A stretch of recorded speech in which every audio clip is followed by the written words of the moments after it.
El diario El Expreso sugiere que, a paso más lento que los vecinos, las iniciativas de investigación por el caso de Odebrecht comienzan a sonar en Ecuador, luego de que en Colombia, de que en Perú, en Panamá, ya se han tomado medidas.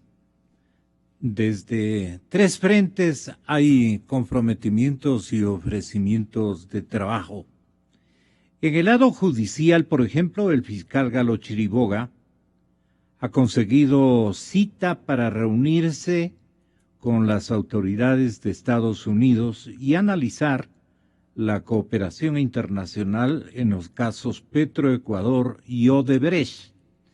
A mí me gustaría que tenga la bondad de prepararnos la parte en la que el señor embajador acreditado ante nuestro gobierno, en la parte final de la intervención, compromete una serie de actividades que ellos van a realizar desde el lado de sus instituciones ubicadas en la ciudad de Washington. Eso me parece que es un comprometimiento del señor embajador que lo tenemos justamente este instante, efectivamente, porque he invitado, señoras y señores, a tres distinguidos candidatos a la legislatura, para que le digan al pueblo de Quito, son candidatos pichinchanos, son candidatos nacionales también, como el caso de César Montúfar. Señor doctor, bienvenido, y a usted hay que saludarle con mayor pleitesía porque es candidato nacional. No, es igual. No. Es totalmente, es lo mismo. Santiago, bienvenido. Usted sí está compitiendo con el vecino en este momento, el respetable y querido compañero y amigo Gonzalo nacional, Ortiz. sí, eso sí. Allá. Sí. Bueno, el tema es que requieren de los votos de toda la gente que nos está escuchando y viendo. El fraude y la corrupción. También en el lado de Odebrecht se ha posicionado. Y mucha gente va a votar resentida con la actitud demostrada por cuadros políticos que incluso muchos de ellos también están haciéndole sombra a los candidatos opositores. Van a participar también, quiero eso significar, van a participar también en la tarea de fiscalización. Yo por lo menos pienso que los tres candidatos aquí presentes bien pueden encontrar una respuesta positiva por su dominio del tema, porque son personajes muy conocidos y porque merecen la confianza social. Santiago, Gonzalo y César. César de comienzo, Santiago y Gonzalo Ortiz son candidatos de la quiteñidad. Bien podríamos mencionarlos de esa manera. Yo voy a también a poner un teléfono en la ciudad de Guayaquil a efectos de que establezcamos una señal Fonepaz para el doctor Roberto López. Él también tiene muchas cosas que decir sobre este tema. El tema de la corrupción de Odebrecht. ¿Cree Gonzalo Ortiz que sí va a ser un vehículo de persuasión o de reacción favorable a las candidaturas opositoras al gobierno? ¿O simple y llanamente la gente distingue escenarios? Yo les pregunto esto porque muy pocos se están preocupando del tema de la fiscalización. Nadie le anuncia cuáles son las metodologías y los formatos de carácter jurídico y político que van a utilizar para efectos de fiscalizar. Bueno, es decir, yo llegaré al Congreso y fiscalizaré a los actores administrativos de estos momentos o del inmediato pasado correísta. No solamente se trata de aquello, sino el cómo es importantísimo. Y para saber el cómo, ustedes van, señores oyentes, distinguidas damas, conciudadanos en general, van a escuchar quién tiene este momento la capacidad, no solamente de la oratoria de campaña o la oratoria campañera, sino el conocimiento jurídico y la decisión política de cumplirle a la gente, castigando y sancionando a todos los que se han beneficiado con estas prácticas de adquisiciones de una empresa que ya lo revelamos ayer, una empresa que gozaba del apoyo del Estado brasileño. Ahora ha salido, creo que a replicar la institucionalidad estatal de Brasil, a decir que no, que eso no auspicia. Aquí tenemos esa palabreja bastante vulgar, pero contundente.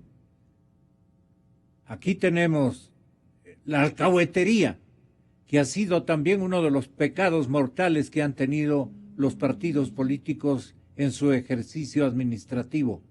Han alcahueteado la corrupción y estamos frente a eso. Entonces, quisiera, doctor Ortiz, que usted comience, tras escuchar a lo que se dicen, por ejemplo, y de ahí se rescatan algunos elementos que usted puede irlos anotando, al igual que sus compañeros, una edición, una producción de palabras menos, palabras más, pero es el pensamiento y hasta el odio que aparentemente se tienen estos dos actores que ustedes, señores oyentes, los van a identificar al vuelo. Estos se dijeron en simultáneo. Hoy vengo ante ustedes a defender mi honor, que no va a ser mancillado por canallas que insinúan en un papelucho sin firma de responsabilidad y en mi caso sin ningún fundamento ni credibilidad, que yo hace 30 años habría recibido dinero de Odebrecht. Matraca en portugués, el que habla mucho. Coincidencia, pregunten cómo le llaman al alcalde de Guayaquil, pues en Guayaquil. ¿Ya?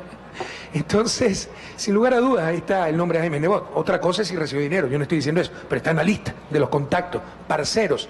En portugués, parcero es amigo, amigos de Odebrecht. Siempre he actuado correctamente y por tanto ni temo ni corro. La justicia hoy la controla Correa, pero no hay otra. Me presentaré voluntariamente ante la fiscal provincial del Guayas con un objetivo: que sobre mi supuesta y jamás consentida relación con el antes citado caso, indague todo lo que quiera, con toda la libertad, mientras se enmarque en la ley. Como Nebot salió en una lista, voy a defender mi honor, señor fiscal, revise lo que quiera.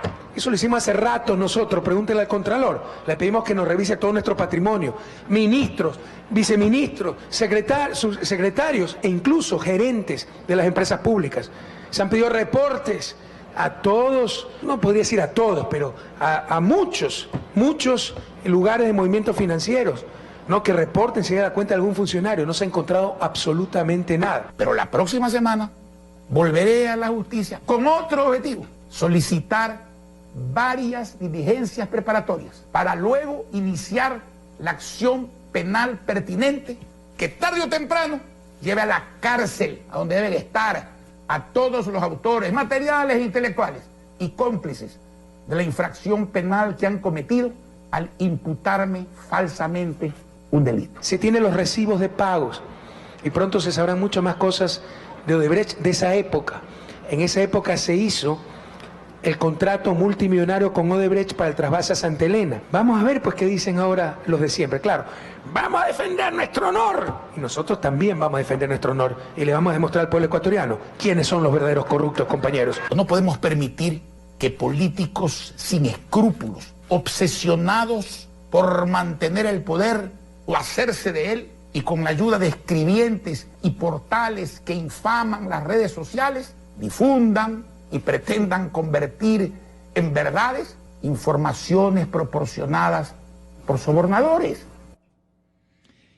Un delegado del presidente Correa del más alto nivel, menciona doctor Ortiz, va a viajar al Brasil. Me estoy refiriendo a Gonzalo, porque él es el primero que va a intervenir. El viaje con poco resultado del señor alcalde y la acusación del régimen a su vecino a través de un joven aparentemente no tan sano que digamos, tiene algún recorrido en la pista de Le Mans, ¿no es cierto? Lo conocen incluso sus contertulios y por eso vieron que por ahí había una llanta baja de parte del alcalde Rodas, pero no le resultó. El tamaño del escándalo no progresó como imaginaba el gobierno. Entonces se ponen a pelear con el Partido Social Cristiano. Y entonces tenía el señor presidente guardado esto. Decía, no, si esta Odebrecht, esta maldita Odebrecht, porque vino a dañar a nuestros ángeles. No es tan cierto tampoco eso. No por Odebrecht, que tiene toda la razón de pensar así la gente, inclusive sus propios compatriotas brasileños. Y el Partido de los Trabajadores, no se diga. Pero el Partido de los Trabajadores ha también alcahueteado a la Odebrecht. Y eso hay pruebas al canto. Entonces lo que ha ocurrido aquí, Gonzalo, candidato a asambleísta por la provincia de Pichincha, y le doy más señas a usted. Gonzalo es candidato del norte de Quito. El distrito ojalá pueda anunciarle a la gente para que se sienta comprometida, porque de mi interés es de que estas tres figuras de la política nacional tengan la bondad de representarnos en la Cámara. Bueno, sigamos entonces. ¿Qué opinión tienen ustedes del tema Odebrecht? Para comenzar, Gonzalo Ortiz. Muchas gracias, Gonzalo, y gracias por esa declaración de apoyo. En realidad, quienes estamos en la lucha, y aquí saludo a César y a Santiago, estamos comprometidos en representar de la mejor manera a la ciudadanía de Quito y a la de la provincia de Pichincha y al Ecuador entero. Nos debemos a todo el país. Lo primero que salta a la vista de los segmentos de audio que pasaste es la estrategia del gobierno de desviar los cañonazos que está recibiendo, la estrategia del gobierno de desviar los cañonazos, los tiros al arco que está recibiendo, de desviar hacia los corners, porque en esto de Odebrecht acusa al alcalde Rodas, como bien has dicho, desvió hacia allá la atención por el tema del metro, repitió incluso en entrevista que el domingo por la noche se pasó íntegra, que concedió a la periodista de CNN, Patricia Janiot, repitió el presidente de la República esto de que el único contrato que está vigente es el de metro. Sí, ¿y qué? Pero si la acusación del Departamento de Justicia no tiene nada que ver con el metro, dice que el gobierno del Ecuador, el encargado de los contratos, de decidir sobre los contratos del Ecuador, es el que recibió 33.5 millones. Está clarísimo que no dice que es el del alcalde ni del contrato del metro. Pero como bien dices, Gonzalo, no le resultó esa estrategia y ahora se va al pasado remoto para acusar a Demos. Es decir, acusar a todos y no investigar. La propia Janiot le preguntó en CNN, bueno, ¿y por qué no se investiga usted? ¿Por qué está investigando otros casos? Y solo entonces, ahí dice, no, si tenemos declaraciones juramentadas, hemos pedido que se nos investigue. Lo que está claro es que primero tenemos que identificar quién es el responsable de esos contratos, y todos lo sabemos, que el responsable de todos los contratos estratégicos antes, durante y después de ser actualmente candidato. ¿Quién es el responsable? Todos lo sabemos, Gonzalo, y está claro que la investigación del Departamento de Justicia es entre el 2006 y el 2007 y el 2016. Es ese el periodo en el que el Departamento de Justicia dice que se entregaron los 33.5 millones para alcanzar una ganancia extra de 116 millones de dólares. Y lo mismo pasa, es que esta es una estrategia repetida por el gobierno, lo mismo pasa con lo de la refinería, el escándalo gigantesco de la refinería. Encontraron en Carlos Pareja Cordero, el gran acusado de todo esto, para decir que Carlos Pareja ha sido secretario de Febres Cordero y ha sido otras cosas a lo largo de la vida, y no reconocen que Carlos Pareja Cordero estaba de acuerdo con Carlos Pareja Yanuseli y que, por lo que parece, ha sido un intermediario en la corrupción actual de la refinería. De eso se trata, no de que haya sido lo que haya sido en el pasado, sino que en la actual corrupción descubierta en la refinería, donde cae el dinero de los entretumbados, ahí Carlos Pareja tenía un papel en la actualidad, no en el pasado remoto. Entonces, esta estrategia es claro que Pareja Cordero es el que primero aparece en el escenario, llamémosle escenario correísta. En el escenario correísta aparece Pareja Cordero desde hace tiempazos. Como Vino intermediario, en calidad como abogado. de diestro, así decían nuestros abuelos, de diestro agente de persuasión y organización estratégica de la política y de los buenos negocios. Claro. Eso se le conocía desde hace un montón de tiempo. Y luego es que viene Pareja Yanuseli. No sé quién le importa, le trae. El señor presidente puede dar fe de esto porque tienen una maquinaria tan desarrollada para tratar de desviar la atención y no centrarse en lo que es el verdadero escándalo. En el caso de la refinería, que una refinería que las empresas japonesas calculaban que iba a ser en 180 millones, ha costado 2,000 y pico de millones de dólares, donde es obvio que se le dio carta blanca a Pareja Yanuseli y en el que intervino de alguna manera Carlos Pareja Cordero. Pero ahora dicen qué fue, en vez de decir qué es lo que actualmente, qué tipo de actuación tuvo en la corrupción actual.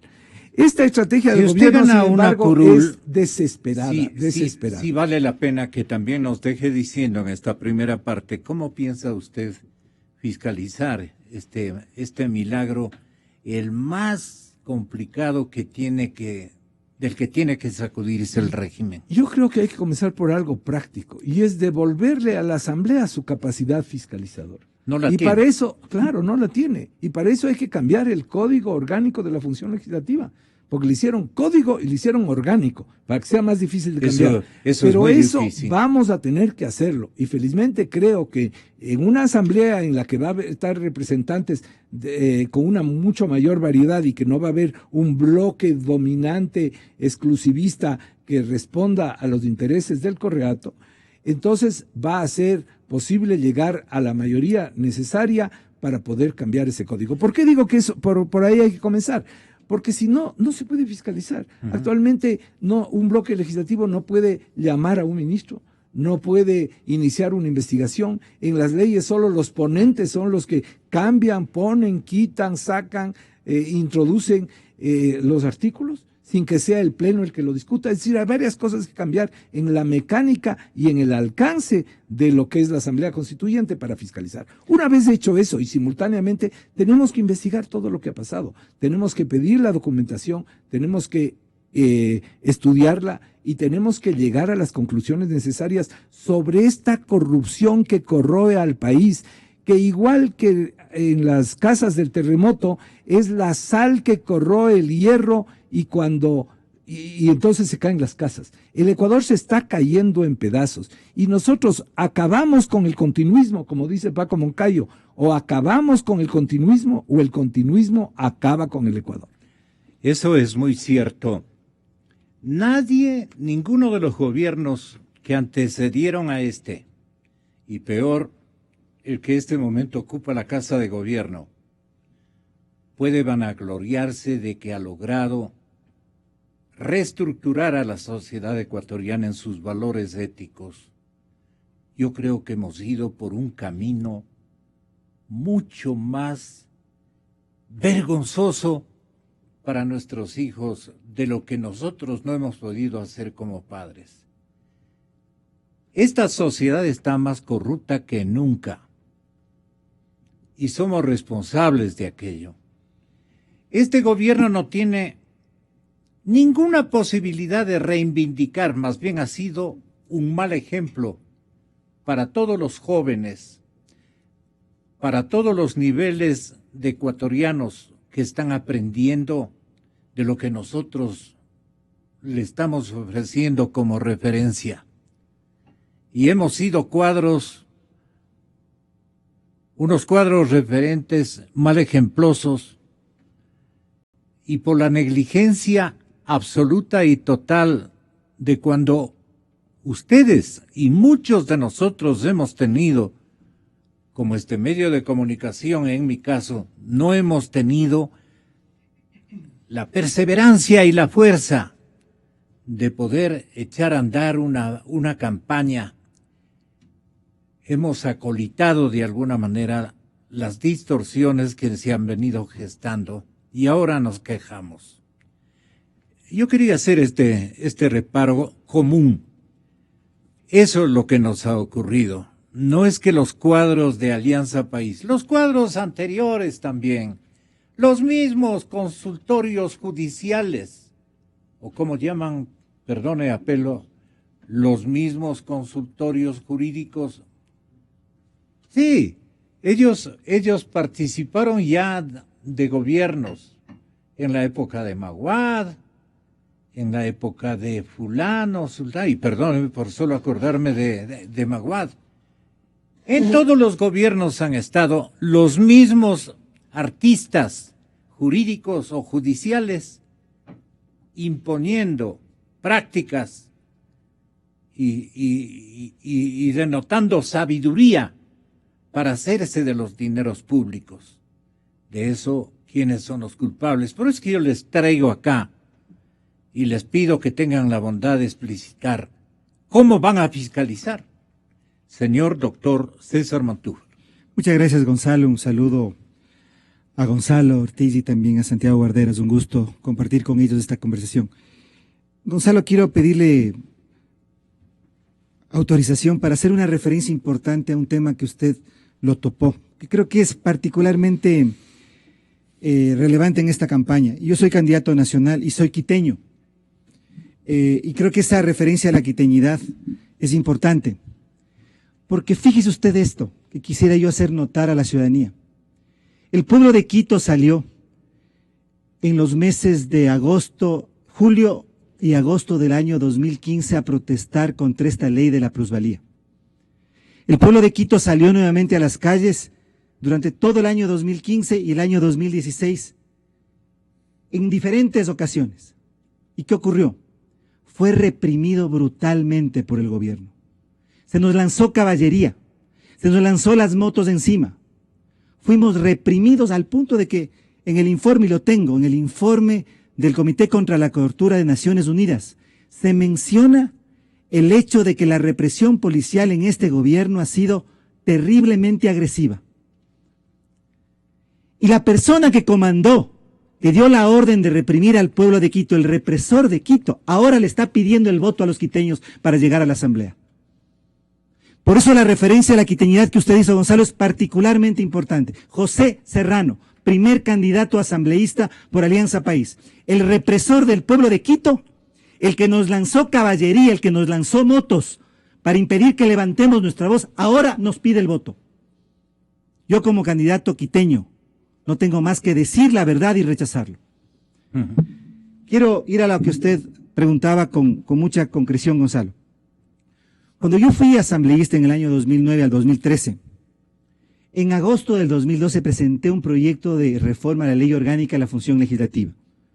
Hice un estudio detallado de esa ley, mirando y detectando en dónde estaban los nudos que impiden la fiscalización. Y encontré 13 nudos, 13 bloqueos a la fiscalización. Comenzando por las dificultades que el propio Perdón, presidente... ¿construidos en este gobierno? En la ley, que están en la ley, Ujú. que están en la ley orgánica de la función legislativa, 13 nudos. Por eso es que nunca ha habido un proceso de fiscalización en estos 9 años o 10 años. Porque la ley impide, la ley está para que no haya fiscalización. Comenzando porque el presidente de la República prohibió a los funcionarios de la función ejecutiva, a través de una carta del presidente, viola la Constitución y la ley, dar información directamente a los asambleístas cuando lo requieren. Eso ocurrió en el año 2011. Y desde allí los asambleístas no podíamos en ese momento, y ahora pedir información directamente a los ministros o a los funcionarios del gobierno, sino solamente a través del presidente de la Asamblea. Esta ley tiene 3 diques para impedir la fiscalización. Primero, no le da el poder al Pleno, que es quizá uno de los más importantes diques o obstáculos, para que resuelva sobre un enjuiciamiento político. Primero. Segundo, le da al presidente de la Asamblea y al presidente de la Comisión de Fiscalización el manejo de todos los tiempos políticos.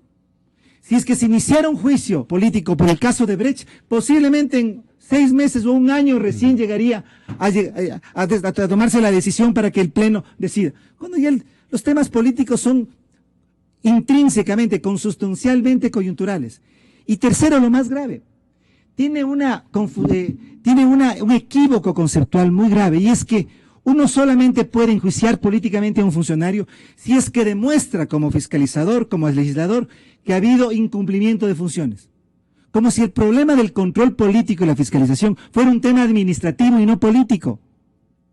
Le doy un ejemplo, Gonzalo, rápido. La semana antepasada, el fiscal Chiriboga se burló de los ecuatorianos diciendo, y de la Asamblea Nacional, y de él mismo, en la Asamblea, en la Comisión de Fiscalización, cuando dijo que el corruptor era Odebrecht. Ese mismo día, Gonzalo, trágico para los ecuatorianos decirlo, ese mismo día el fiscal peruano estaba anunciando que había llegado a un acuerdo con la empresa Odebrecht en 2 puntos.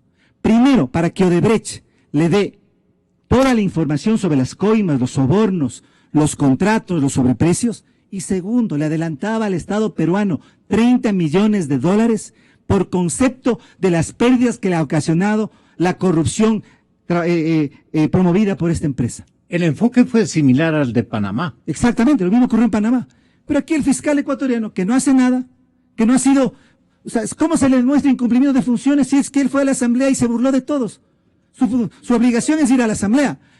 Pero el problema es el problema político que debió ser fiscalizado, porque Chiriboga debía haber sido ya destituido del cargo, si es que tuviéramos Asamblea. Entonces hay que reformar la ley. Yo tengo el proyecto listo, lo vamos a presentar a la lista 51 y concertación en la Asamblea, lo va a presentar para, como decía Gonzalo hace un momento, destrabar la fiscalización en la Asamblea. En segundo lugar, Gonzalo, nosotros vamos a ¿Y proponer... si él ha hecho un pacto que no conocemos con Odebrecht? Bueno, me refiero al fiscal. Ya voy a ir a ese. Porque aparecen en algunos... Por supuesto. No aparecen en forma directa, pero aparecen esas presunciones. Voy a Odebrecht concretamente. Ahora, yo no sé qué tratativas pudo haber progresado entre la Fiscalía ecuatoriana y la empresa brasileña. Voy a Odebrecht. El Congreso peruano. Mira, a veces uno no tiene que inventar el agua tibia, tiene que ver lo que están haciendo en otros países y le está dando resultado. Congreso peruano, a mediados del año pasado, cuando estalla el escándalo de Odebrecht, conformó a su interior, y esto también voy a proponer y vamos a proponer como concertación en lista 51 en la próxima asamblea, la conformación de una comisión especial de investigación para el caso Odebrecht. Este es un caso transnacional, ese es un caso de una trascendencia política, de una trascendencia jurídica y moral para el país, de enormes consecuencias. Y aquí no es un problema de irse de oposición versus gobierno, es una causa nacional. La lucha anticorrupción es una causa nacional. Y aquí es necesario hacer una investigación desde la Asamblea, una investigación con una comisión especial que realmente, como ha ocurrido en el Perú, sea en el legislativo el que permita llegar a la verdad. Pero hay un problema, Gonzalo. Usted me conoce, la ciudadanía me conoce, yo hablo con absoluta frontalidad y firmeza, como candidato y no como candidato, como ciudadano y como académico, cuando fui legislador y después como académico y como ciudadano. Pero Gonzalo, El problema es que la corrupción de Odebrecht permeó tanto, invadió tanto a la sociedad ecuatoriana, que hay candidatos a la Asamblea que no han aclarado si tuvieron o no relación con Odebrecht. Eso hay que decirlo también con frontalidad, porque si vamos a conformar una comisión especial de investigación al interior de la Asamblea, en esa comisión tienen que estar legisladores como Gonzalo, como Santiago, como nosotros, que podemos decir con absoluta certeza que no hemos tenido jamás ningún tipo de relación con un caso de corrupción de ningún tipo, ni tampoco con esta empresa, que han tenido relaciones. Entonces, por eso, mire, lo que hicieron en Tungurahua, la lista de asambleístas de corrupción. ¿Y por qué no le pregunta Gonzalo Rosero al candidato César Montúfar cuáles son esos candidatos, no sé de qué partido, que tienen o han mantenido convenios de silencio o cosas mucho más graves de una interrelación muy fecunda para ellos y que ahora están pidiéndole el voto a la gente? Lo voy a hacer, Gonzalo, en un minuto. Solamente quisiera comentar lo que hizo la lista de asambleístas de Concertación Tungurahua, que la preside Ángel Polibio Chávez, candidato de Concertación en Tungurahua, un ilustre ciudadano ambateño que usted lo debe conocer. En Tungurahua... ¿Usted ya está yéndose a la democracia popular a ver sus cuadros? Bueno, cuando hay ciudadanos tan probos y tan preparados como él, que sean parte para nosotros, es un honor para Concertación el haberlos convocado y que sean parte ahora de nuestro movimiento. En Tungurahua, Gonzalo, lo que se hizo fue, la lista de Concertación hizo un llamado a todas las fuerzas políticas y a todos los candidatos a que hicieran una declaración juramentada. Ojalá acá también pudiéramos hacer lo mismo, para que se especifique que ninguno de los candidatos asambleístas tienen relación con el caso, han tenido relación con el caso Odebrecht, ni han tenido relaciones con esta empresa. ¿Por qué es importante esto, Gonzalo? Porque estamos hablando de un régimen institucionalizado de corrupción. Esta empresa conformó un organismo, un departamento dentro de su propia empresa, precisamente para corromper. Y si esta empresa ha tenido contratos durante muchos años en el Ecuador, es muy posible que alrededor o a través de este mecanismo institucionalizado de corrupción esto haya ocurrido. Entonces, Gonzalo, nosotros somos claros y planteamos la necesidad de que todos los candidatos de las listas de todos los partidos políticos y movimientos políticos clarifiquemos públicamente si es que existe o ha existido relación con la empresa de Odebrecht por la magnitud de este tema. Y ese es un aspecto fundamental si es que queremos realmente llegar a la verdad en este caso. El periodista peruano, señores oyentes, ya lo di a conocer el día de ayer, de nombre Jaime de Altaúz. Él es un antropólogo y un comunicador muy conocido en la nación vecina del Perú. Él le oprime un botón a la Cancillería, ¿no? Peruana, sí, claro, para que reclame en forma de protesta, para que reclame al Brasil y a su institucionalidad, además de exigirle una reparación económica por la penetración corruptora de las empresas brasileñas. Haya una reacción, una réplica, digamos, de parte de la institucionalidad brasileña, no les queda otra, obviamente, porque esto no lo conocía la ciudadanía, incluso brasileña en buena parte, pero la gente más o menos calificada, de niveles más académicos, de mayor entendimiento de su afán expansionista y todo lo demás que deberán otorgarles en las universidades, algunas pláticas en ese sentido, o serán los mismos brasileños de cúpula los que este tema hayan por lo menos conversado. Y esto tiene sentido. ¿Qué es lo que le pide el periodista peruano a su gobierno y a su Cancillería? Vayan, señores de la Cancillería peruana, de mi Cancillería, dice el comunicador, vayan a denunciar la penetración corruptora de las empresas brasileñas, porque no se trata solo de Odebrecht, que han tenido un rol profundamente dañino, desmoralizador. No ha sido producto de iniciativas propias y aisladas de cada empresa, sino fue una política de Estado. ¿Se imaginan lo que es esta acusación? Desde los más altos niveles del gobierno, ¿de qué partido? Del Partido de los Trabajadores, del partido cuyo liderazgo exactamente pertenece al expresidente Lula da Silva. Tuvo de un lado un objetivo geopolítico de orden imperialista, expandir la presencia económica y el control político de Brasil en América Latina y hasta en África. Los instrumentos de esa estrategia no fueron ejércitos, sino grandes empresas privadas y públicas que coordinaban entre ellas para simular que competían en las licitaciones de los países atacados y que recibían el apoyo político de su gobierno y la financiación concesional del Banco Nacional de Desarrollo Económico, el famoso Bandes, para los proyectos que ganaban pagando sobornos.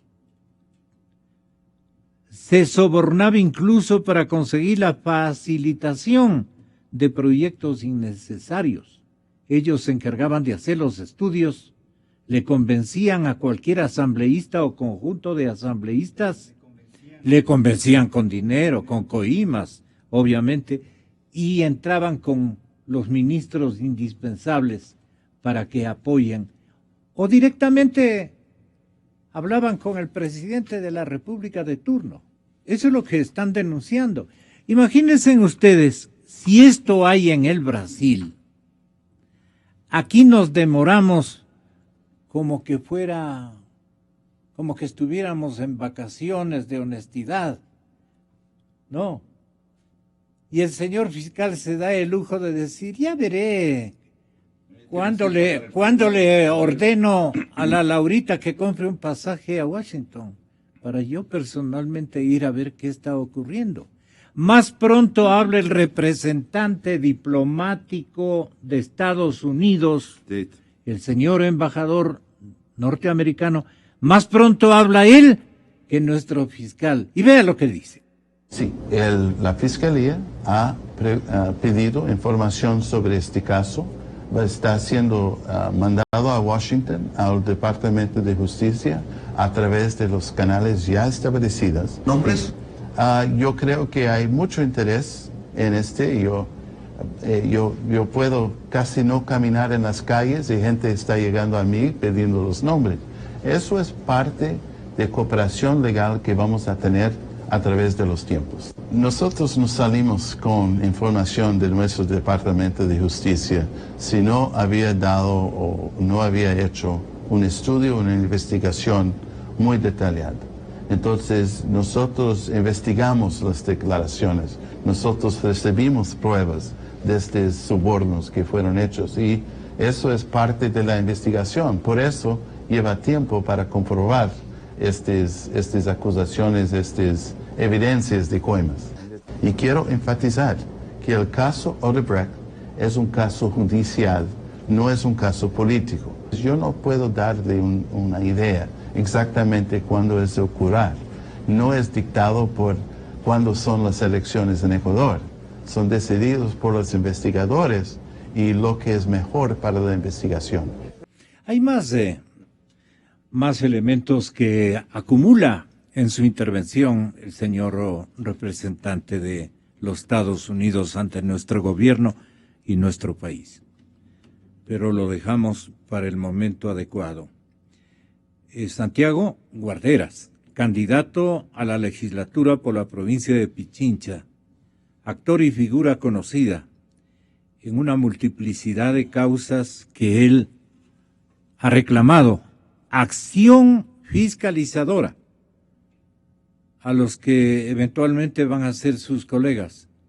Pero este partido de gobierno absolutamente jamás ha permitido, como decía y deja establecido César Montúfar, por esta cantidad de reformas que hicieron. Es algo así como vamos a robar, así que nada debe estorbarnos, ni nada. Una situación así tan demencial y sin ningún límite. ¿Usted qué ha dicho en esos casos? Yo recuerdo una intervención suya y por eso vuelvo a repetir. Gracias, Gonzalo. Igualmente un saludo a César y a Gonzalo Ortiz. Ustedes ya están investidos como candidatos. No, yo quiero, César, hace un momento recordaba a los ecuatorianos la historia que hemos sufrido los quiteños y quienes protestamos.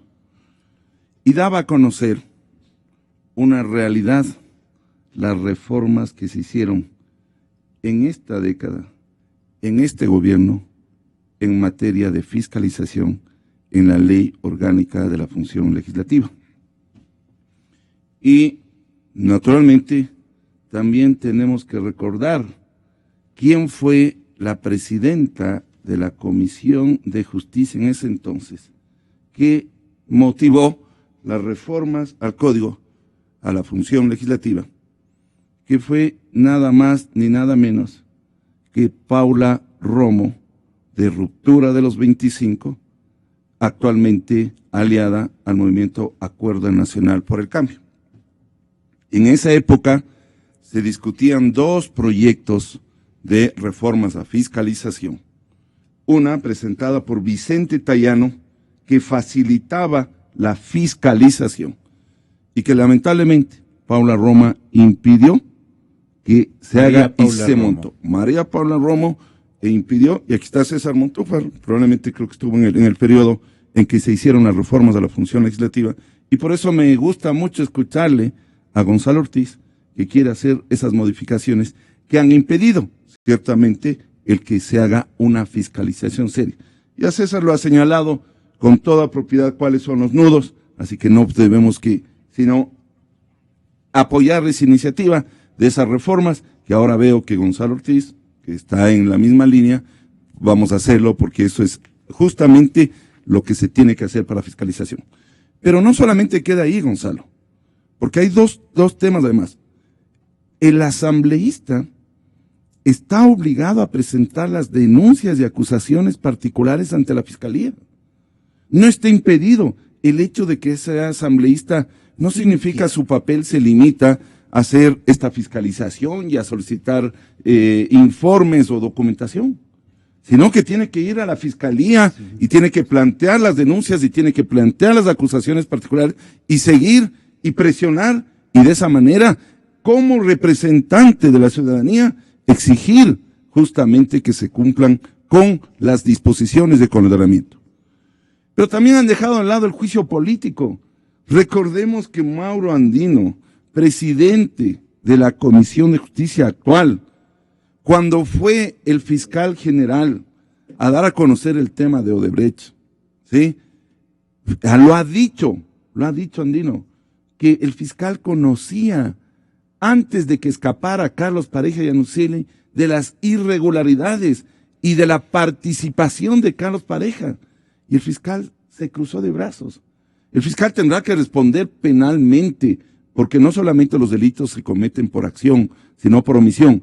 Y luego, Cristian Viteri también lo ha ratificado en varias ocasiones que él conocía de esta situación. ¿Qué compromiso cree que tiene el fiscal con la compañía brasileña para que le defienda con la negligencia del silencio? Vea, de la usted inercia. hacía una pregunta, ¿qué opinión empezó esta entrevista diciendo? ¿Qué opinión tienen de Odebrecht?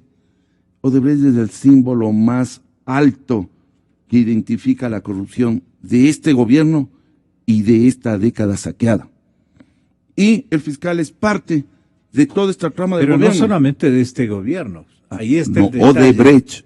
Odebrecht, porque de lo que estamos hablando, discúlpeme una cuestión, el Departamento de Justicia de los Estados Unidos lo que ha señalado es que en este periodo, del 2007 al 2016, es lo que se ha coimado a funcionarios públicos.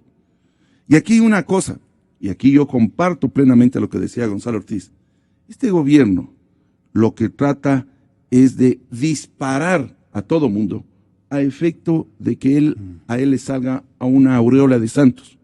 Mire, no, en lugar de investigar a los funcionarios, y dice el presidente, lo dijo usted, ya han revisado nuestros patrimonios. Oiga, nos cree ingenuo. ¿Usted cree que los sobornos, los coimas van al patrimonio de los que han sido coimados? ¿Dónde están las investigaciones de los familiares, de los testaferros? Una investigación tiene que ser seria. ¿Usted cree que la gente es tan tonta de coger los millones y guardarse en el bolsillo? Bueno, hay algunos que sí los tienen en los techos de las casas, ¿no? O en los baúles. Pero hay que hacer una investigación a todo el círculo. Pero son los sueltos, ¿no? ¿Ah? A todo el círculo. Los sueltos nomás que dejan aquí hasta... exactamente. Y mire, mientras coraje. usted también se alaba, mientras en el Perú, en Panamá, el día de ayer, en Panamá, ya estaba la compañía de Odebrecht devolviendo 184 millones. Aquí estamos esperando que llegue el 1 de febrero para que el fiscal vaya a Washington recién a conversar, a ver si es que esto no tiene ninguna. Aquí me parece que incluso están jugando con proceso electoral, que están esperando que pase estos directos. Electoral. Porque queremos ver los nombres, aunque ya los nombres sabemos. Gonzalo Ortiz no lo ha dicho, yo se lo digo. ¿Quién es el jefe de las áreas estratégicas de los 2007 del 2007 al 2016? El candidato ahora a vicepresidente, el actual vicepresidente, Jorge Glass. Estamos esperando. ¿Qué es lo que quiere? Dice esta estrategia. ¿Por qué no lanzamos los tiros? Que salga Nebot, que salga el alcalde de Quito, que salga tal, para que cuando salgan nuestros nombres de Rafael Correa y de Jorge Glass, entonces ya no tenga nada la ciudadanía. Todos están embarrados en esta circunstancia. Esa es la estrategia que está queriendo vendernos el gobierno, cuando lo que todo el país y todos los ecuatorianos indignados queremos la lista de los nombres de los que están inmersos en Odebrecht. Una acción drástica de los candidatos, doctor Ortiz, usted lo puede encontrar fácilmente. Los candidatos a la legislatura, hay de todas las temperaturas, de todos los colores, comenzando por los colores ideológicos, de todos los estilos. Pero la gente en este momento lo que reclama es gente con energía, gente que no se amilane, gente que no esté dándole la vuelta a la cosa. Ahora hay que investigar y al tenor de esa investigación buscar la sanción correspondiente a los que se han embolsicado el dinero del pueblo ecuatoriano y que los tienen en cuentas especiales. Imagínate que un analista internacional de materia económica el otro día me dijo que es posible que en los países donde Odebrecht ha hecho ingentes aportaciones a bolsillos sucios de actores políticos o administrativos del Estado, son tan cínicos que este dinero van y depositan en organismos financieros que seguramente muchos de ellos no le están prestando o comprando bonos con el mismo dinero sustraído de los estados que están involucrados en este grado de corrupción. Imagínate cuánta más que ambición, pues no, cuánta audacia, nefasta audacia para la región latinoamericana de una sociedad absolutamente corrompida, Gonzalo. Por eso es que yo creo que van a ganar la gente que tenga la fuerza y la contundencia de comprometer con incluso su sacrificio personal en el sentido de los riesgos que uno corre, pero un político tiene que ser un hombre con decisiones bien firmes, de ejercitar una tarea de fiscalización como Dios manda, porque esto no se puede seguir consintiendo. Ahora, si la gente vuelve a equivocarse, reelige a estos mismos cuadros, ya es un problema que ya no podemos hacer nada. Pero queremos que un estamento de hombres de probada competencia ética, como es el caso tuyo, vaya comprometido con un ejercicio de fiscalización, vaya a rescatar la verdad, que es lo único que aspira la sociedad ecuatoriana, rescatar la verdad de quienes metieron mano en los recursos de propiedad de la gente. Así es, Gonzalo, y de eso se trata estas elecciones. Yo creo que el descalabro que está teniendo la candidatura de Lenín Moreno se debe a eso. Es decir, aún los más fanáticos del correísmo tienen que estar dándose cuenta de que no pueden votar por Glass, de que no pueden votar por quien ha sido el que ha tenido a su cargo los sectores estratégicos donde está saliendo toda esta corrupción. Yo no puedo acusarle directamente a él porque no tengo las pruebas, claro. Pero de la inferencia de lo que se ha dicho, de lo que dice el Departamento de Justicia, de la forma como califican, porque dicen claramente a quien tenía el control de los contratos. Pero él tiene el amparo del informe del Contralor del Estado. Pero claro, es que que le ha hecho un par de revisiones el doctor Polis, ¿no? Pero claro, si tienen un contralor que está totalmente cooptado por ellos, si tienen una fiscalía que está cooptada por ellos, si tienen un tribunal constitucional que está cooptado por ellos, si tienen una asamblea cooptada por ellos, entonces se protegen mutuamente. Ese es el sistema perverso de la forma como se nombran a todas las autoridades de control, para simular un control que no existe en la realidad. ¿Qué nos comprometes entonces? Por supuesto que tenemos que desmontar ese engendro que es el poder que llaman ahora dentro de la Constitución de la participación ciudadana y el control social. Ese sistema burocrático que no tiene nada de participación y nada de ciudadano y nada de control, tiene que ser desmontado para que sea la Asamblea la que nombre a las autoridades de control. El candidato presidencial y ustedes tienen la suficiente energía fiscalizadora. Lo tenemos, y estamos verdaderamente indignados con lo que está pasando en el Ecuador, porque eso es robarle a la gente.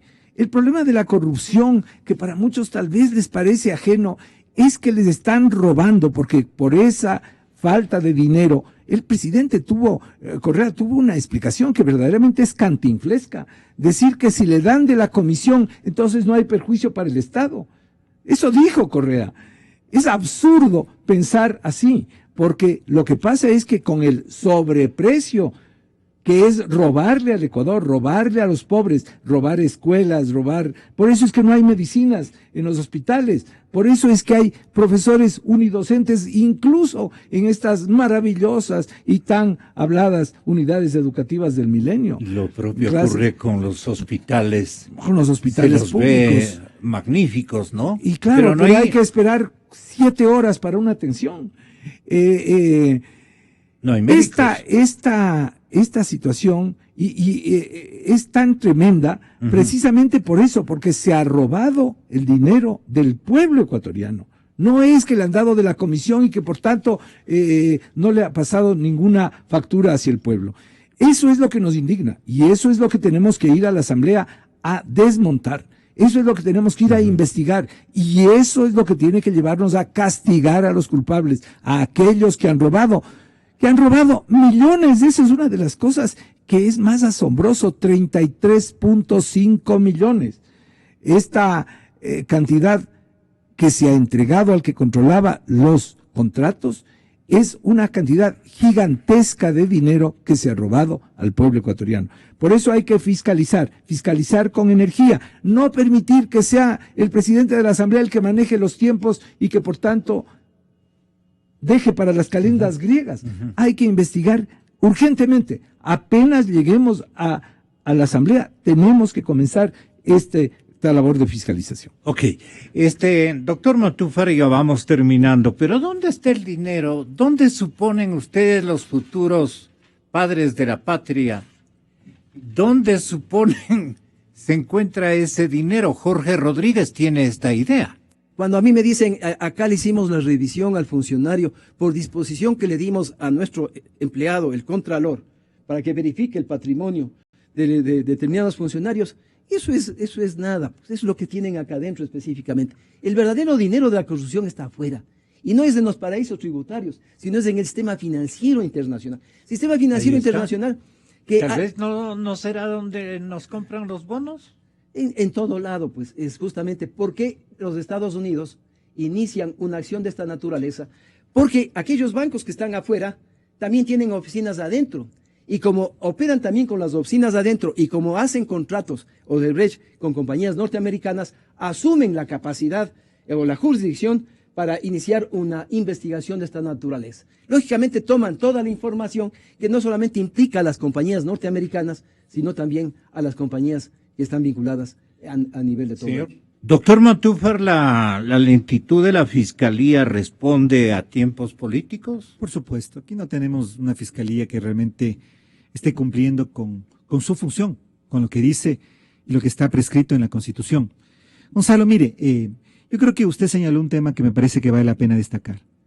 La corrupción en el Ecuador, luego de 10 años en que no hemos tenido un legislativo que fiscalice ni haga control político, luego de 10 años en que no hemos tenido organismos de control independientes, luego de 10 años en donde la justicia ha estado politizada y controlada desde el Ejecutivo, se ha transformado la corrupción en un hecho estructural.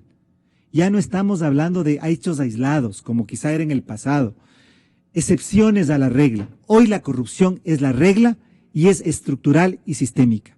Si es que la próxima asamblea no toma por los cuernos el tema de la fiscalización, el Ecuador no tiene futuro, no tiene sentido. Se nos van a llevar el país en peso. Eso es lo que ha ocurrido. Y este problema de una corrupción estructural, Gonzalo, no tiene tinte político. Yo creo que aquí los ecuatorianos no podemos caer en aquello que se denomina una ceguera moral. Es decir, la corrupción hay que atacarla cuando está y es de mi adversario político. Pero cuando es de mi aliado, entonces yo voy a ser condescendiente. Esa ceguera moral no puede darse en un país como el Ecuador. Y en ese sentido, hay que actuar, caiga quien caiga, venga de donde venga. Concretamente, Gonzalo, hay que conformar en la Asamblea Nacional una comisión especial para analizar el tema Odebrecht. Segundo, hay que reformar la ley orgánica de la función legislativa. Hay que fortalecer la Comisión de Fiscalización y las funciones del Pleno para enjuiciar y destituir a los funcionarios. Hay que reestructurar los organismos de control para poder conocer la verdad, porque el organismo que tiene que hacer las investigaciones y liderarlas en el mundo, porque son delitos transnacionales, es el fiscal. Hay que reestructurar la Fiscalía y esa tiene que ser función de la próxima Asamblea Nacional. Y es necesario, Gonzalo, usted dijo algo que también es importante, asambleístas que tengan la decisión política, pero asambleístas que no tengan rabo de paja, Gonzalo. Esa es la condición esencial, porque muchos asambleístas... ¿Cómo considera usted el rabo de paja? Mire, ¿es el tradicional rabo de paja o este tiene un secreto? Es el tradicional, no, aquí no hay que perderse mucho, Ya. pero lo que sucede es que la coyuntura actual es una coyuntura muy compleja, porque muchos candidatos que pretenden que el pueblo los elija como legisladores, es decir, como fiscalizadores, son quienes deberían ser fiscalizados. Entonces esto va a ser como un perro mordiéndose la cola. Y entonces una asamblea que tiene una función política y moral tan importante para el país como la próxima, posiblemente puede estar conformada por personas que van ahí precisamente para entorpecer la fiscalización, para a través de la inmunidad lograr impunidad. Entonces eso tiene que estar... Eso no puede ocurrir en el Ecuador, porque como le decía, en una situación de corrupción sistémica, estructural, si es que no hacemos algo, si es que la próxima asamblea no hace algo, el Ecuador se pierde. No tiene sentido. Estamos hablando ya no de casos aislados, estamos hablando de una corrupción transnacional, estructural, sistémica. Por eso es que es tan importante la elección de la asamblea el próximo 19 de febrero. La elección presidencial es muy importante y trascendente, pero igualmente la elección de la asamblea. Porque si la asamblea no está conformada para cumplir con la misión histórica que tiene que hacer en el campo de la legislación, pero también y sobre todo la fiscalización, el Ecuador no tiene futuro. Usted, señor doctor Santiago Guarderas, es por sobre todo un educador. Por sobre todo, allí le conocí a usted, le gustó la política, se maravilló con la política y ahora lo tenemos como un actor permanente. Y bien por ello, ¿no? Bien por ello. Personas como usted, personas como ustedes, valen la pena de que no representen a los ecuatorianos. Pero hay una cosa, en calidad de educador, usted, doctor, ¿podría hacernos la fineza en homenaje al votante del 19 de febrero de configurar quién es un político con rabo de paja? Gracias. En estos tiempos ha variado lo que tradicionalmente concebíamos el político con rabo de paja. ¿Dónde nomás se ubica? ¿Cómo le puede identificar el votante, el compatriota ciudadano que va a votar el 19? ¿Cómo puede pescar a estos y obviamente evitar equivocarse? Primero, gracias Gonzalo, por sus palabras. Bueno, usted tiene una primera forma de políticos con rabo de paja. Primero, que hablan y en su vida ejecutan totalmente lo contrario. Hay una incoherencia. Segundo, que aparecen como los de manos limpias y sin embargo por atrás están cargados de todos los negocios y todas las inmoralidades que uno se puede imaginar. Porque no se olvide que... ¿Y usted dónde ha observado a estos actores? Miren, no ven, lo tenemos ahora, pues en la década han salido una cantidad. No se olvide que el primerito que dijo yo soy economista, políticas pero por supuesto, no se olvide que yo soy economista y yo defiendo al economista, y ocurre que no ha sido economista, y toda la vida firmó y ocupó los altos cargos, ¿no? Y hay otro que también decía que Capaya era un nombre que apareció por ahí, que coincidentemente ha sido Carlos Pareja Yanuseli, ¿sí? Y este famoso Charlie Pareja Cordero y toda esta cuestión. Y en eso hay que insistir, Gonzalo. Aquí hay que combatir la corrupción. No podemos aceptar un asambleísta que no vaya a acabar con la corrupción en la medida de lo posible, ¿no? Y que acabe con la impunidad, Gonzalo. Esto tenemos que, justamente, una de las tareas es tener gente honesta, porque con el ejemplo, Gonzalo, se enseña, con el ejemplo, justamente, si usted no tiene nada que esconder, si usted no tiene ningún rabo de paja, usted va a poder allá, justamente, libremente, poder hacer su tarea legislativa, hacer su tarea de fiscalización. Yo creo que esto es muy importante, porque no se olvide, lo que usted, y Gonzalo lo ha reconocido, ahora ocurre, actualmente en el proceso electoral en que Cintia está subiendo ya, que todo es culpa de los socialcristianos. Todo es culpa. Cualquier situación, o es Jaime Nebot, o es Carlos Pareja, o es Heinz Meller, todo es culpa de los socialcristianos. Y estos señores del gobierno son unos angelitos, que, fíjese, aquí otra corrupción. Nosotros hemos descubierto la corrupción. Esta es una barbaridad. Si no hubiese sido por la prensa extranjera, si no hubiese sido por las investigaciones extranjeras, aquí estaríamos viviendo lo que ellos nos dicen de las manos limpias y de los corazones ardientes.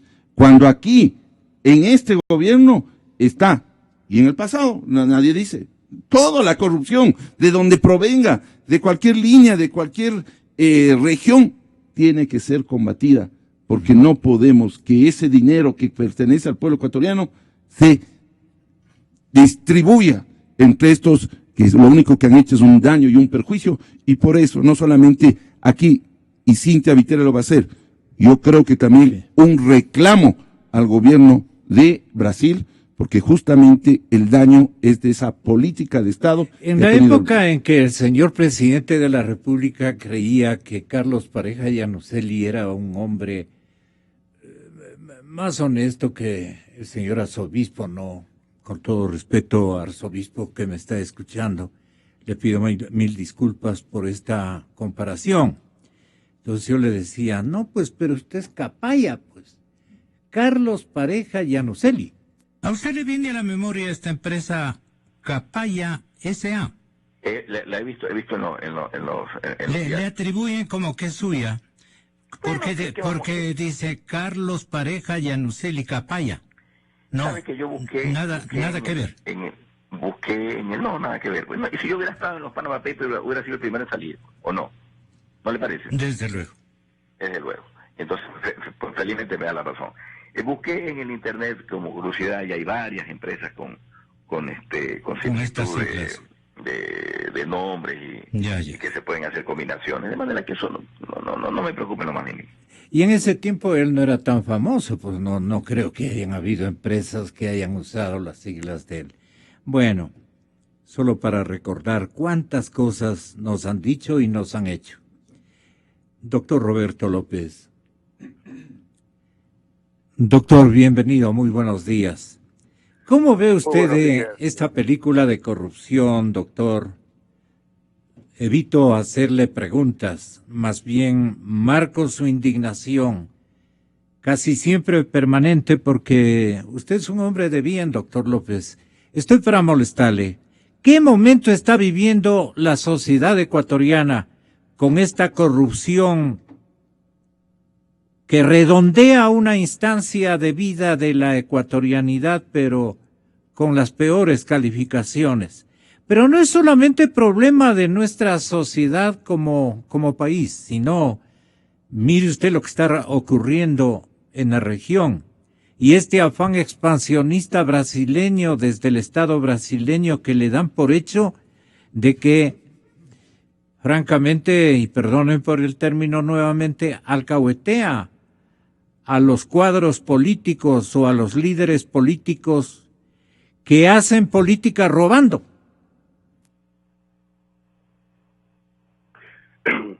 Miren, en primer lugar le agradezco su invitación, sus amables conceptos.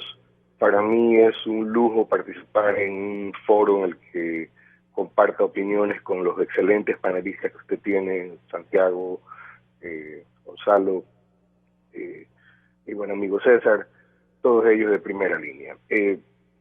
Yendo a su pregunta concreta, yo creo que el Ecuador jamás ha pasado por una situación como la que está viviendo actualmente.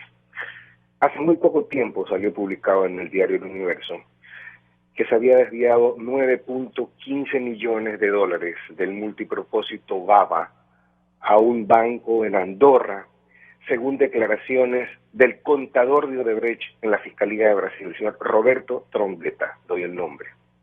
Le pregunto, ¿el fiscal ha hecho algo?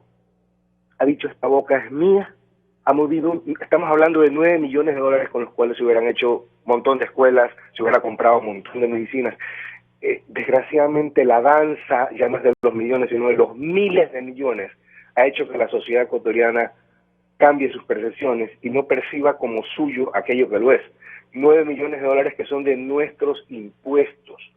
Están en un banco de Andorra, en el Brasil, con una declaración en una fiscalía hecha por el contador de Odebrecht diciendo que esa plata fue desviada por una consultoría falsa a una empresa española. Entonces, ¿qué es lo que está viviendo la sociedad ecuatoriana? Las consecuencias de ese concurso amañado, porque fue amañado, le decían al concurso dálmata por la cantidad de puntos que le pusieron al fiscal, donde se eligió una persona que nos está demostrando a diario no solo su incompetencia, sino su total y absoluta falta de independencia en cuanto concierne al trabajo que debe hacer, que es el control penal sobre la, bueno, no hay control penal, pero es el ejercicio de la vindicta pública sobre la acción del gobierno. Simplemente no lo hace. Entonces, la pregunta que me hago, ¿van a enviar a una delegación del gobierno al Brasil a investigar? Por Dios, que no manden a nadie, porque lo que me preocupa es que vayan a negociar allá.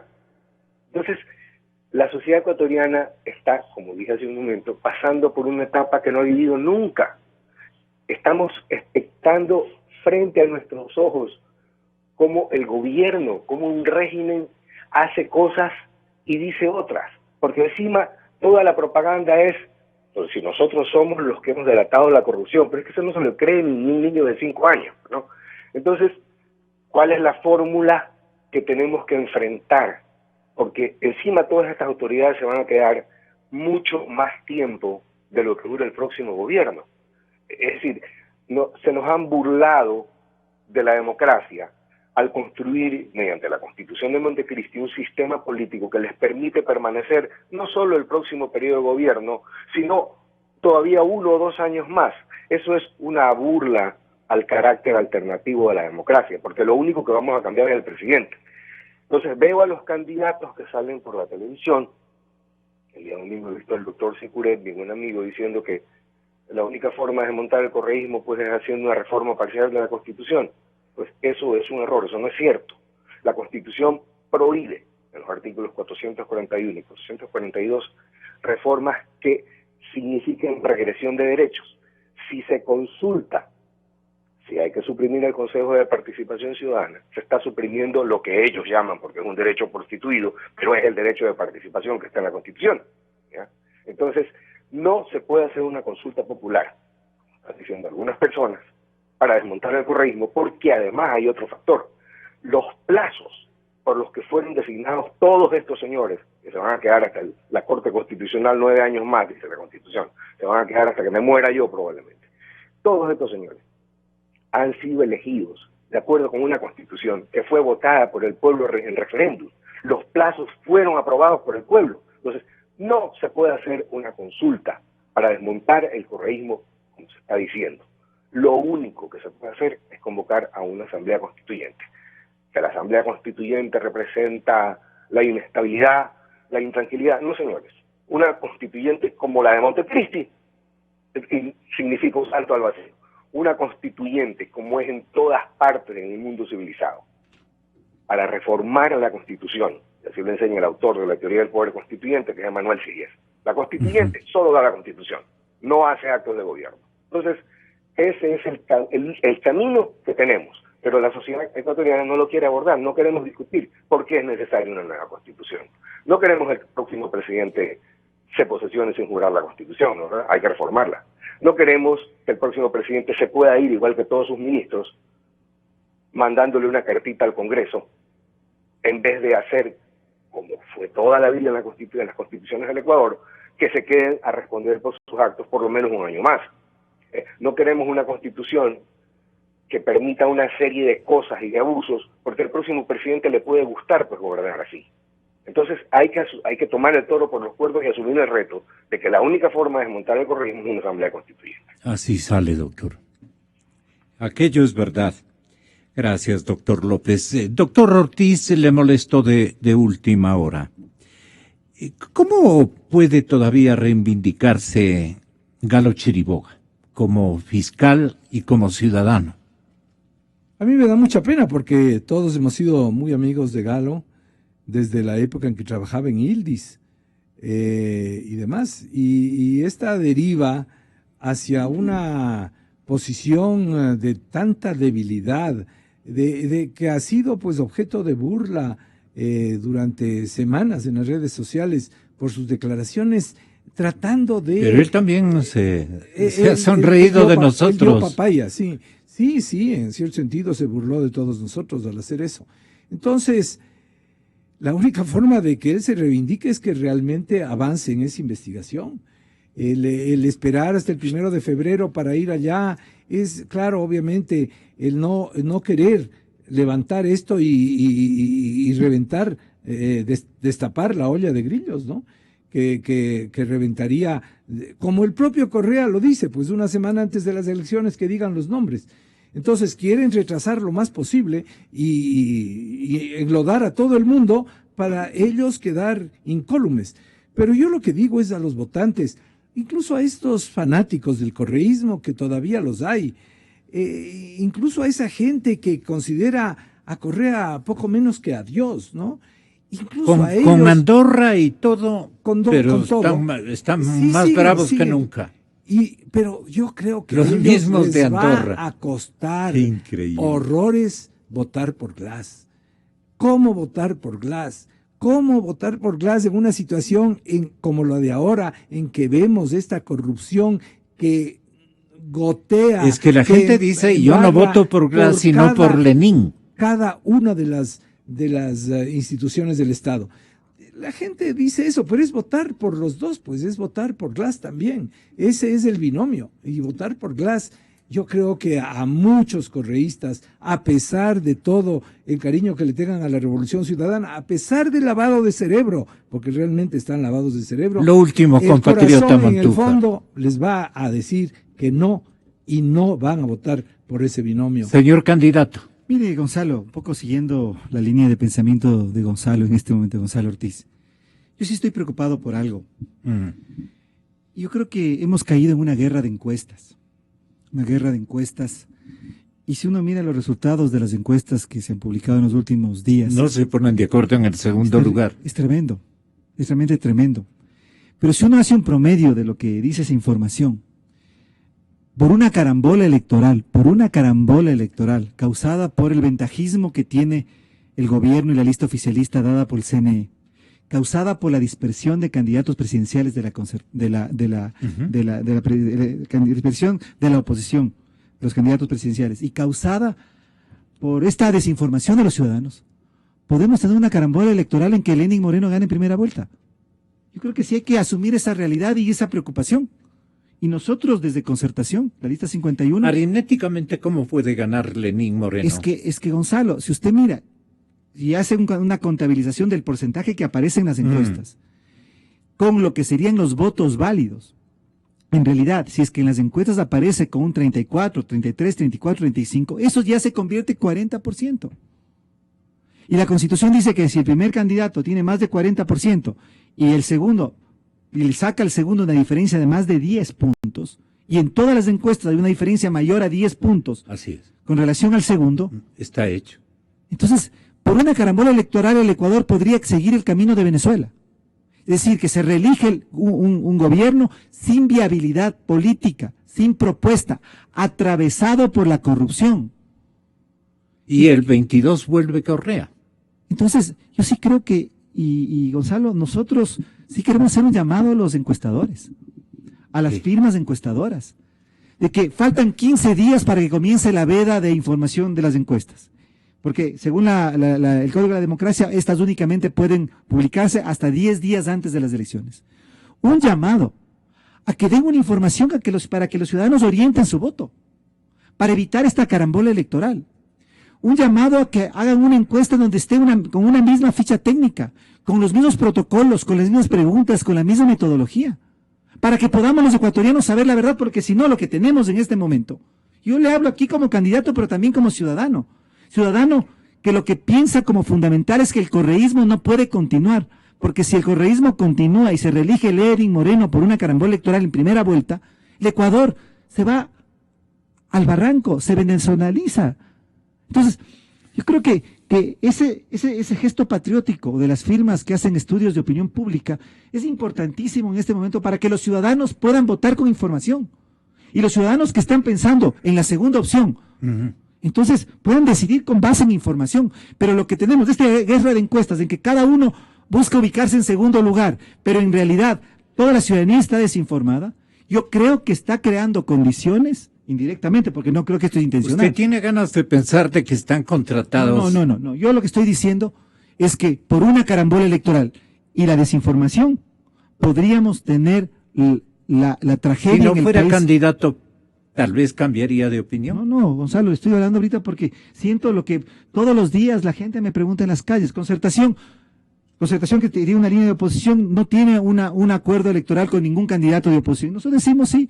Paco Moncayo, Cintia Viteri, Guillermo Lazo, muy bien podrían hacer y están preparados para hacer gobiernos de transición para salir del correísmo. Claro. Pero alguien decía que se tomen un café una de estas tardes, las dos encuestadoras y sus principales ejecutivos, y arreglen el segundo lugar. Mire, yo no creo que es un problema de café, Gonzalo. Yo creo que es un problema de que hagan una última encuesta utilizando una misma ficha técnica, con una misma metodología, con los mismos procedimientos y protocolos, con similares preguntas, para que los ecuatorianos podamos concurrir a las urnas con información. Yo creo que ese pedido sí podemos hacer a firmas encuestadoras. Yo creo que actúan con buena fe, que no están falseando los resultados. No estoy planteando eso de ninguna manera. Claro. Pero aquí hay una necesidad nacional. Hay una necesidad nacional. Exactamente. Pero si habría confianza en las encuestas, en los resultados de las encuestas, absoluta confianza, lo que habría que pensar es lo que la gente está haciendo. voy a votar por el que esté en segundo lugar. Y No, la señor. pregunta o repregunta es, ¿y usted qué piensa votar así? ¿Quién está en segundo lugar? Es que no sabemos. Por eso el verdadero voto útil es por aquel que puede ganarle a Moreno en la segunda vuelta. Y el único que puede ganarle a Moreno en la segunda vuelta es Paco Moncayo. Eso es Eso lo ha propaganda dicho, de Gonzalo pero no es Ortiz. propaganda, es que es lo que han dicho las propias encuestadoras, lo ha dicho Blasco Peñerrera, por ejemplo. Pero- ¿Por qué pero- puede crecer Paco Moncayo? Porque puede atraer a todos los arrepentidos del correísmo. Mire, yo respeto, Ellos no van a mire, votar yo por la respeto- derecha. Yo respeto mucho la posición de Gonzalo y la comprendo, o sea, porque él precisamente está apoyando a una candidatura presidencial. Yo respeto y es legítimo lo que él está diciendo, pero ya poniéndonos desde el punto de vista de los ciudadanos, poniéndonos desde el punto de vista del imperativo nacional de que haya segunda vuelta y evitar de que por una carambola electoral no tengamos la situación en que un candidato sin viabilidad, atravesado por la corrupción, pueda ganar en primera vuelta. Yo creo que lo mínimo que podemos hacer los ciudadanos y los candidatos de oposición y que queremos y buscamos el cierre de este ciclo político es pedir a las encuestas que hagan una última encuesta con la misma metodología, con la misma ficha técnica, con los mismos procedimientos y protocolos para que podamos conocer la verdad y podamos votar por quien querramos votar, pero sabiendo y conociendo la realidad. Eso me parece que sí debemos el derecho a pedirles. Huyendo de la carambola y pidiendo a Dios, estaremos, ojalá, el 19 de febrero. Inicio de espacio promocional y publicitario. Quiero tener trabajo. Poder vivir